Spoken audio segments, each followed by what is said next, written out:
At this point, and this is ridiculous, that the St. Louis Blues will not name a captain yet. It's becoming to the point where it's all about the theatrics and not about actually getting this team on the right path. You're Locked On Blues, your daily podcast on the St. Louis Blues. Part of the Locked On Podcast Network, your team every day.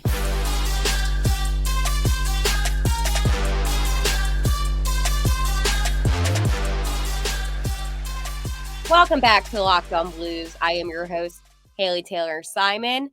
And boy, do I have an episode for you.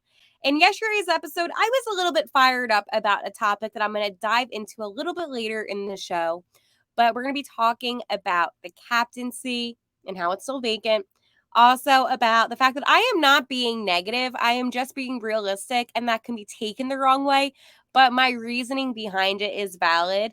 And then a Blues History Minute of the day. So a lot to look forward to on today's episode, which obviously always makes me happy talking to you about the St. Louis Blues. But before we get into things, I want to let you know that today's episode is brought to you by Birddogs. Go to birddogs.com/LockedOnNHL or enter promo code LockedOnNHL for a free water bottle with any order. You won't want to take your Birddogs off. We promise you. The captaincy debacle, the captaincy unknown is driving me insane. It is now September 7th. Football begins tonight. The Kansas City Chiefs and the Detroit Lions kick things off. But the point is that there's 35 more days until the start of the NHL season, and the Blues have yet to name a captain. It has been going as far as the NHL even posting about who the Blues captain should be. I personally think that the captain naming should have happened in the beginning of the offseason. There's not a reason to drag this out. And here's the thing. Some of you might listen to what I'm saying and be like, come on, Haley, this is ridiculous. The fact that you're this pressed over it. But I am being reasonable. Why is it that it's being dragged out? I've never seen this before. I mean, maybe I'm a little bit, impatient. That's a good word, impatient, because I can be impatient. But I'm also just wanting the Blues to focus on this upcoming season and not have the whole talk of the season being, oh, well, they didn't name this guy as captain. No, that's not what I want the season to be about. I think at the end of the day, not naming a captain yet, fine. But the fact that it's now getting all this attention, when I have been talking about this since the beginning of the offseason, and now this conversation is coming. Okay, you want to compare players? Robert Thomas, great player. I still think he's a little bit too, and he's not too young because there are captains that are younger, obviously. Sidney Crosby was only 19, but the reason why I am so team Brayden Schenn is because of his experience with the Blues, his leadership with the teams, and what he can bring on and off the ice. Eventually, I do want Thomas to be captain, and I have been very open about that. But at this current moment in time, Brayden Schenn to me just seems like the right fit to be the captain of the St. Louis Blues. But obviously that decision is not up to me. Another guy that I like, Justin Folk. I really like him, but I don't think that and this is what gets me, comparing all these players on the team to be captain is always fair. I hate doing that. I think that they're all very good leaders in their own way. They all have a lot to offer, and I'm not going to knock a player down because I want a certain player to be the captain. Robert Thomas is somebody that I really like. I know a lot of my listeners, obviously my Blues fans, enjoy Thomas's play, but he will be around, and I'm a strong believer in that. I don't think that Thomas is going to just disappear from the St. Louis Blues organization. I think the opposite, actually. So I think that right now, let's take a step back and let's focus on the fact that the Blues have a huge season ahead of them. And the guy that I personally want to lead them is Brayden Schenn. And I think that is such a valid point that you can still think that one guy is suited to be captain, as in a Robert Thomas, but you still think that the guy that has more experience, that is a great leader, should also have the opportunity. It is rare for Sidney Crosby type of players where you get the captaincy at 19 and Sid the kid is still playing, so that says something. But it is an interesting concept because I think after Pietrangelo left and then it became O'Reilly, that was definitely a transition. But O'Reilly is such a strong player. So when he left, at the trade deadline, obviously, and the vacancy opened, I feel like it was not right to name somebody to be captain immediately. I actually completely 120 million% agree with what the St. Louis Blues did and just not having a captain for the remainder of the season. But as I mentioned, it's 35 days until the regular season begins, and there is not a captain. What does this mean? I don't know. I don't have the answers on what this exactly means. I don't know if they're waiting to do it, so it's special for, their home opener. I don't know what they are going to do. I'm hoping in these 35 days a captain will be named. But it's a little bit ridiculous since this whole offseason, this has been a huge discussion between all of St. Louis. It's really been who was going to be the captain of the Blues. And I wouldn't be upset, and I just want to say this on the record, I would not be upset if it ended up going to Robert Thomas. He definitely earned it if they give it to him. While my reasoning for Brayden Schenn is definitely because I know that he doesn't have a lot of years left in the NHL, and it would be something that would mean a lot to him and all of the fans, obviously, I still would respect if they picked Thomas. So I don't want people to be like, oh my gosh, Haley from Locked On Blues is anti-Robert Thomas as captain. That is not what I'm saying, folks. I am not saying that. I'm just saying if I personally had to pick, I would choose Brayden Schenn. And I would be surprised more than anything if there was not a captain this season. That would shock me more than anybody else being named captain besides Schenn. I really think that they're going to make this decision relatively soon, closer to the start of the season. And I get why it draws people in. They can make a whole big thing out of it. Oh, look, a captain was named. Season's about to begin. I understand that. I get that. It's just, why are we drawing this out? Or maybe they just don't even have a decision yet. That could be another thing. It's like if somebody thinks, listening to my podcast here in Locked On Blues, that it should be Robert Thomas, and I'm saying Brayden Schenn, well, maybe they're having the same kind of conversation, but the higher-ups. So I don't know what's going on necessarily, but I can say that it's getting a little bit dragged out. And I think that's fair to say. I tend to be somewhat patient in the off season since I know that it's more quiet, not a lot's going on, because I know how hectic the regular season can be. But I don't know. It's definitely something that's been on my noggin that I'm kind of questioning. I'm like, okay, is there a reason why we're not naming a captain yet? Do you not know? Do you want to wait a little bit so we can drag this out? Or is there not going to be a captain? Those are the only options. I don't think that they're going to not name a captain, but it's getting to the point where I'm kind of questioning, is this going to happen? Now, I think it will, okay? So do not panic and say, oh my gosh, no captain. A captain will be named. It's just a matter of when and who. And, it's like funny, but when Pietrangelo left, everyone knew it was going to be O'Reilly. And it was like one of those like weird things where obviously another player deserved it, but it went to O'Reilly and it was just done. There's multiple different guys that you could offer it to in a sense where they all deserve it in one way or another. So it is an interesting conversation. It's a conversation I'm sure you and I will be having again here in Locked On Blues because this is something that will continue on.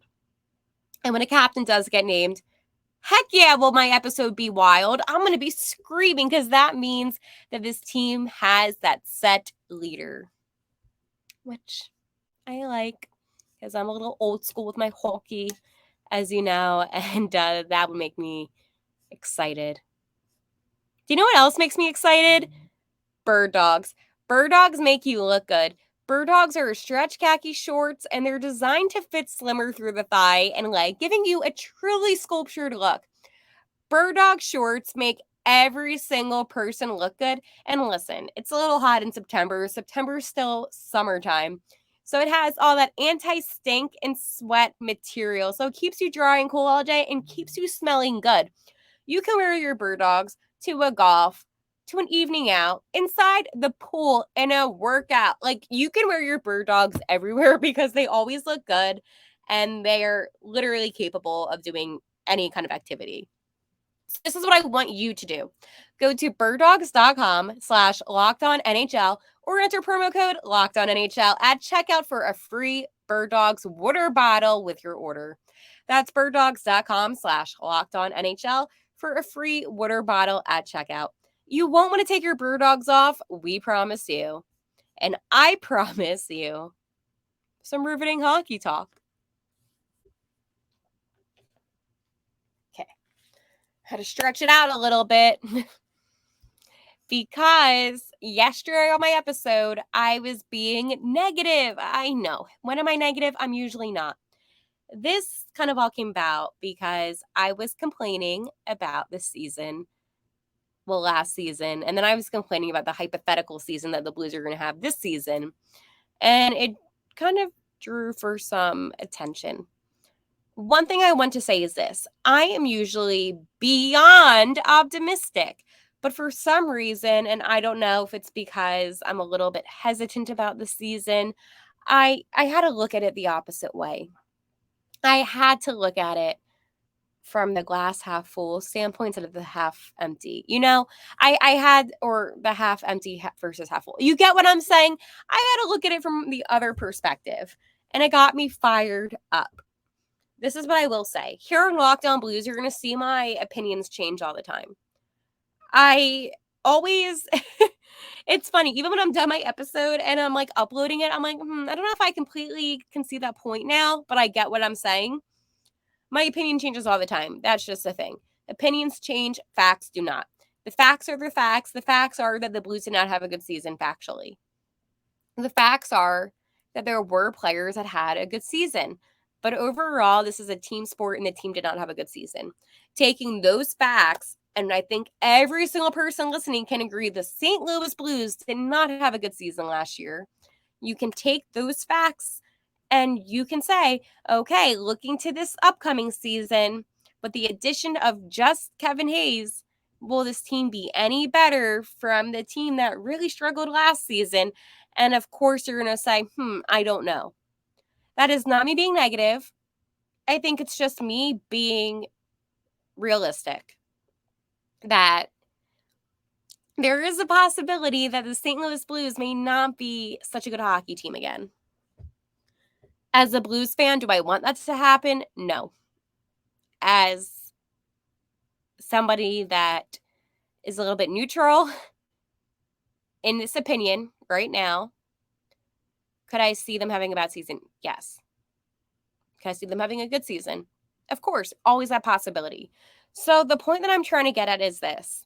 There is always a possibility that a team can have a good season and a bad season. Let's go talk about the Boston Bruins for a second.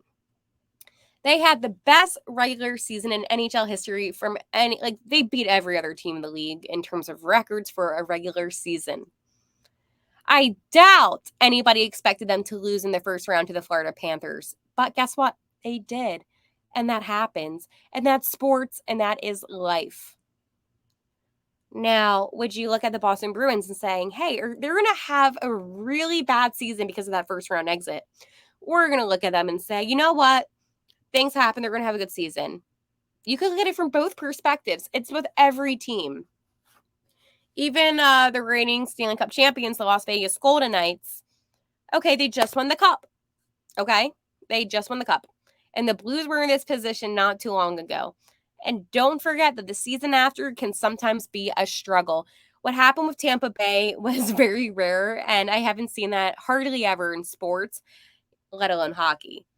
And usually, when a team is uber successful, they have this kind of fall down a little bit. Not a lot, but a little bit. And it just naturally kind of progresses that way. So, overall, what I am getting at is this is that yes, anything can happen this upcoming season with the St. Louis Blues. Do I want them to be unsuccessful? Of course not. Do I want them to be successful? Yes. But are there concerns like the defense? 100%. And that is a valid statement. I mean, I don't think you can look at the St. Louis Blues team and say, oh, yeah, I feel really confident this defense is going to be outstanding. Like, no, you're not going to think that way. But I am not saying that they're going to be the worst team, and I have never said that because there's always the Coyotes in the Central that I don't see ever becoming successful. But no shade. I mean a little. But the bottom line is this. Anything can happen in sports. We saw that ourselves in 2018, 2019. Anything can happen. There's always a possibility of success. And then, of course, there's always that possibility of being unsuccessful. It's just a matter of one thing. How will the season work out for you? And I know, a little vague, a little bit out there, but that's just the reality. And it's funny, like today, Michael Del Zotto retired from the NHL. And maybe doesn't mean that much. But, playing 14 seasons in the NHL, 14 seasons. And I think about the guys on the Blues, the guys that are definitely older, and it makes me think how much your body goes through playing hockey and the strength and the stamina, all that it takes to be in the NHL. And the point I am getting at is this. Somebody got a little upset with me because I said the Blues are an old team. And if you look at everyone's ages and you do the math, they are one of the most older teams in the NHL. They're the six. And I'm not saying that in a negative way. I am not saying just because they're older does not mean that they're bad. What I am saying is this, and I did compare the Devils, and this is what I want to go off of. The Devils have become more successful. They were a team that was unsuccessful. That was one of the laughing stocks in the NHL. I just remember every single time I would hear about the Devils, it would be a joke. Like, oh my gosh, the New Jersey Devils, like they suck. Because it's true, like they used to suck. The Devils went from being one of the oldest teams in the league to being one of the youngest teams in the league and have become more successful.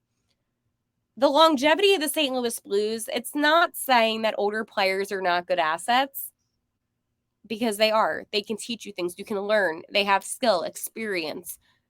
But the physicalness of this game, the physicality, it takes a toll on the body. Okay? Okay. So what I'm getting at is this, and we're going to circle it all back in. I am not knocking people's ages. I think if you're playing in the NHL, no matter what age, you're a bleeping all-star. Seriously. That is something that the best of the best. Respect. But younger players then can develop and you can have them for a longer period of time. And then when they get to that point in their career, you get what I'm saying? It's kind of like the circle of life, but the circle of hockey life. So I just want you to take that for how it is. I am not saying just because somebody's older in age doesn't mean that they're not valuable. They are, trust me. What I am saying is the physicality and every single thing that it takes to play NHL hockey, yeah, it's going to take a toll after 14 seasons, and that's an example. So it's not a knock. And I just wanted to make that very clear because I am not out here dissing on people's ages. But I can say it would be nice to see the Blues get some younger players that are able to take more of the cross-checking. Like, I'm 24. I would not be able to handle any of that. Like, even if I had pads on and everything, like, if somebody were to cross-check me, like, I'd be down and out. So, I don't think for me, like, I'm done, but I just wanted to kind of throw that out there. So, okay, let's make sure you follow Locked On Blues on Twitter at Locked On Blues, or my Twitter, which is Haley T. Simon. Okay. There is nothing that has happened with the St. Louis Blues today in history. Nothing has happened. And nothing's going to happen. So, St. Louis, I'm going to open this up to you. I have a couple ideas for some side topics at the end of the show that I want to get into while it's still summertime before we really do a deep dive into the season. I want to do some of the best hockey foods you eat while watching the game. I know that sounds a little ridiculous, but with this, what I want to do is being able to give small food shops around St. Louis a shout out, maybe just something, a little idea. Also, the hat I'm wearing, this is for it's the Hockey Association for Impaired Hearing. And at the end of the day, yes, this is the St. Louis Blues Locked On podcast. And hockey is a family. And hockey has brought me so much joy in my life. And and doing this podcast, I'm going to have different guests on. I had Anne from Locked On Predators on this past week on Friday. So that was fun. But if there's anything just in hockey world you want to talk about, let me know and we can definitely talk about that. All right, just how I end every episode, what do I say? Let's go Blues. And enjoy football tonight, by the way.